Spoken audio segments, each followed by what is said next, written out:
নমস্কার বন্ধুরা, বঙ্গজয়তে তোমাদের স্বাগত জানাই। কাল আইএসএল এর সেমিফাইনাল ম্যাচে সল্টলেকে মোহনবাগান উড়িষ্যা মুখোমুখি হচ্ছে। সেই ম্যাচের খবরের সাথে থাকছে দলবদলের খবর, সব কিছু তোমরা জানবে। তার আগে বলবো আমার চ্যানেলকে তোমরা বেশি করে লাইক, শেয়ার আর কমেন্ট করো। আর চ্যানেলে যারা নতুন এসছো তারা অবশ্যই সাবস্ক্রাইব করে বেল বাটনটা অন করে দাও, যাতে ফুটবলের রোজকার নোটিফিকেশন তোমরা পেতে থাকো। প্রথমেই আসি আশিক কুরিয়ানের খবরে। মোহনবাগানের এই মিডফিল্ডারটি কিন্তু দীর্ঘদিন চোটের জন্য মাঠের বাইরে ছিল, তো তিনি আইএসএলের কোনো ম্যাচ খেলতে পারছিলেন না। আজ কিন্তু মোহনবাগান দলের সাথে অনুশীলন শুরু করেছে আশিক কুরিয়ান। দীর্ঘদিন মাঠের বাইরে থাকার ফলে তাকে এখন রিহাবে থাকতে হচ্ছে, তো আজকে হালকা অনুশীলন করেছে মোহনবাগান দলের সাথে।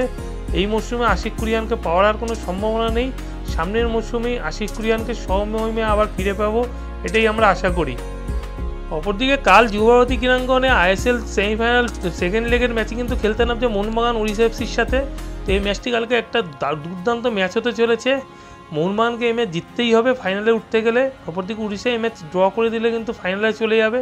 তো যাই হোক, কালকে এরকম একটা হাড্ডাহাড্ডি ম্যাচ কিন্তু আমরা দেখতে পাবো। আশা করি তোমরাও কালকে মাঠে যাচ্ছ। তো মোহনবাগানের একটা সুবিধা হয়েছে, সাদিকু লাল কার্ড থেকে বেরিয়ে গেলেও কামিংস খেলতে পারবে, কিন্তু উড়িষ্যা এফসিতে কিন্তু ডেলগার্ডের মতন ডিফেন্ডারকে পাবে না উড়িষ্যা এফসি। তো মোহনবাগানের জন্য এটা একটা অ্যাডভান্টেজ। তবে কালকে হয়তো মরিসিও প্রথম থেকে শুরু করবে। আর মোহনবাগান দলে কালকে সাহাল আব্দুল সামাদ ফিরতে চলেছে। তো একটা দুর্দান্ত ম্যাচ হতে চলেছে কালকে। আর কালকের ম্যাচের সব টিকিট সোল্ড আউট হয়ে গেছে, কোনো টিকিট নেই ম্যাচের কালকে। আর কালকে মোহনবাগান সুপার জায়েন্ট একটা ভালো কাজ করছে, এই গরমে দর্শকদের কথা চিন্তা করে তারা কিন্তু কালকে মাঠে জলের পাউচ রাখছে। আর রাতের দর্শকদের কথা চিন্তা করে স্টেডিয়ামের বাইরে কিন্তু রাতে বাসেরও ব্যবস্থা করা হচ্ছে। এবার একটু দলবদলের খবরে আসা যাক। মুম্বাই সিটি এফসির অ্যাটাকিং মিডফিল্ডার 34 বছর বয়সী অ্যালবার্তো নাগুয়েরাকে কিন্তু একেবারে পাকা করে নিয়েছে বেঙ্গালুরু এফসি। তিনি কিন্তু সামনের মৌসুমে বেঙ্গালুরু এফসি দলে সই করতে চলেছেন। অসাধারণ একজন মিডফিল্ডার, একাধিক ইউরোপের ক্লাবে খেলার অভিজ্ঞতা আছে, রেসিং সেন্টারটার থেকে এফসি বাকু, এছাড়াও তিনি অ্যাথলেটিকো মাদ্রিদ এবং ভারতে তিনি এফসি গোয়াতেও খেলেছেন দীর্ঘদিন। তো এই ফুটবলারটিকে নেওয়াতে ব্যাঙ্গালোরের কিন্তু মিডফিল্ড লাইন আগামী মরশুমে নিঃসন্দেহে শক্তিশালী হতে চলেছে। অপরদিকে ইস্টবেঙ্গল কিন্তু এসিএল এর কথা চিন্তা করে তাদের কিন্তু দল গোছাতে শুরু করে দিয়েছে। এবারে একটা দুর্দান্ত দল করতে চলেছে ইস্টবেঙ্গল, এবং এরই মধ্যে ইস্টবেঙ্গল কিন্তু ওড়িশা এফসির গোয়ানিজ অ্যাটাকিং মিডফিল্ডার প্রিন্সটন রেবেলের সাথে কিন্তু কথাবার্তা শুরু করে দিয়েছে, এবং কথাবার্তা প্রায় অ্যাডভান্স স্টেজে এসে পৌঁছেছে।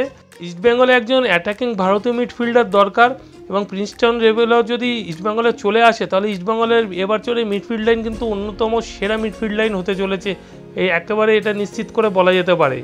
এই মরশুমে উড়িষ্যা এফসির হয়ে আইএসএলে 13খানা ম্যাচ খেলে একটা গোল করেছে এবং একটা অ্যাসিস্ট আছে। দুর্দান্ত একজন ফুটবলার, এবং এই ফুটবলারটি এলে ইস্টবেঙ্গল লাভবানই হবে। অপরদিকে ইস্টবেঙ্গল কিন্তু সই কমপ্লিট করে ফেললো ডেভিড লালসাঙ্গার সাথে। ডেভিড লালসাঙ্গার সাথে অনেক দিন ধরে কথাবার্তা চলছিল এবং সব কিছুই প্রায় পাকা হয়ে গেছিলো। আজ অফিসিয়ালি ডেভিড লালসাঙ্গা কিন্তু ইস্টবেঙ্গল দলের জন্য সই করে দিয়েছে। আগামী মরশুমে ডেভিড ইস্টবেঙ্গলেই খেলবে। এবছর ডুরান্ড কাপের টপ স্কোরার ছিল ডেভিড, 3 ম্যাচে 6টা গোল করেছিল। সিএফএলও টপ স্কোরার ছিল, এবং আই লিগে তিনি 5টা গোল করেছিলেন এবং 2টি অ্যাসিস্ট আছে। তো ভারতীয় স্ট্রাইকারের সমস্যা কিন্তু ইস্টবেঙ্গলে মিটলো, এটা বলা যেতেই পারে। আপাতত এইটুকুই তোমাদের জন্য।